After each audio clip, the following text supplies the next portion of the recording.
Alright, what's up YouTube? Welcome to this little video. Right now I want to show y'all how to execute a back taper. Right now I'm using my open, no guard.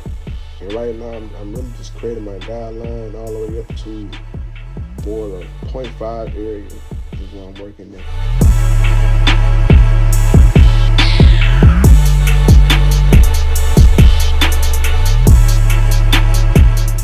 For those of y'all that might be wondering, I'm going higher than usual because he's getting a high taper, so I like to bring it up just a little bit higher so it can look even from the sides to the back. And right now I'm just kind of detailing a little bit using the size of my clippers. You can call it the slither method. You can call it just using the size of the T-split for it just to make more detail.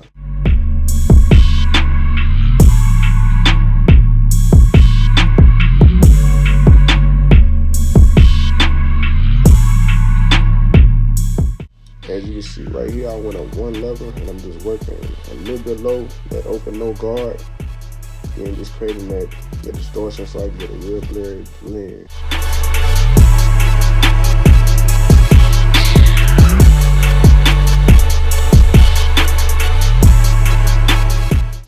Alright, now I'm in the mid level, just working just a little bit below that. Just continuing to make sure I'm staying within my guideline, not ever going too high. And then right here, I'm just a little bit below close, just working out that bottom line, just softening it up a little bit, making sure that I got it right. And sooner I'm gonna switch to close, and I'm just knocking out that ball line as much as I can. And one thing I do know, if the close doesn't knock it out all the way, I go back for my trimmers and I knock it out.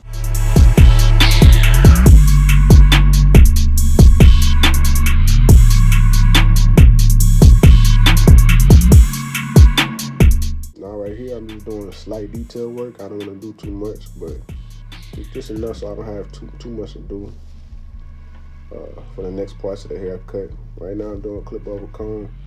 And one thing with that, no guard, and one thing with that, you want to be careful and you want to make sure if you're not confident with cutting hair and fading in general, especially with a blade and clipper like this, don't do it. Don't do it at all, because man, he's gonna get the boy, he's gonna be bald the back of his head, man. So you could just skip this process and go on to the next step. Next is a 0.5 right above that clipper open, no guard. Just working that in. Of course, and I got my lever in the mid position, just working that up. Just a little bit higher, and I will close it up and knock it down just a little bit below that 0.5 mid.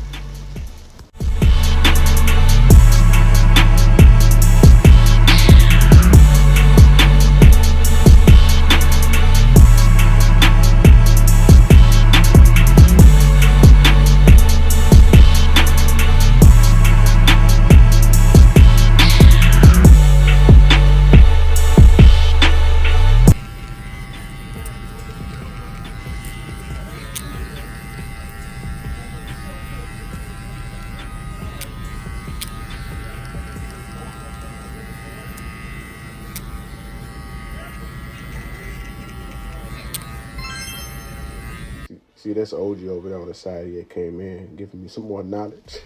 That's why I clipped it. But right back, I'm with the one guard, and I'm just right above that, where I had that 0.5, just knocking out that bulk in that area. Just trying to make that transition look a whole lot better.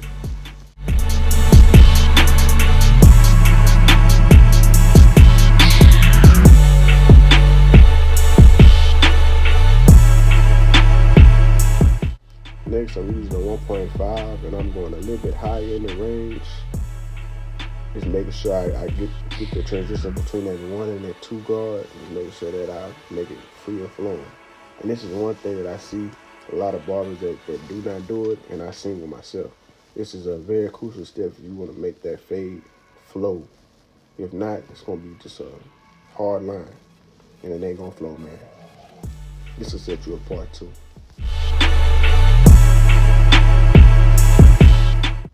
At this point, my fade is nearly finished, as I already did the bulk, and so right now I'm just, putting detail into it, really just trying to set the haircut apart, really, to be honest. Making everything pop, making everything flow, making sure that it just looks real crispy. blurry at the end of the day. I'm focusing on using the corners of my blade. It doesn't matter what guard I have. I'm just focusing on using the corner of the blade where it's needed.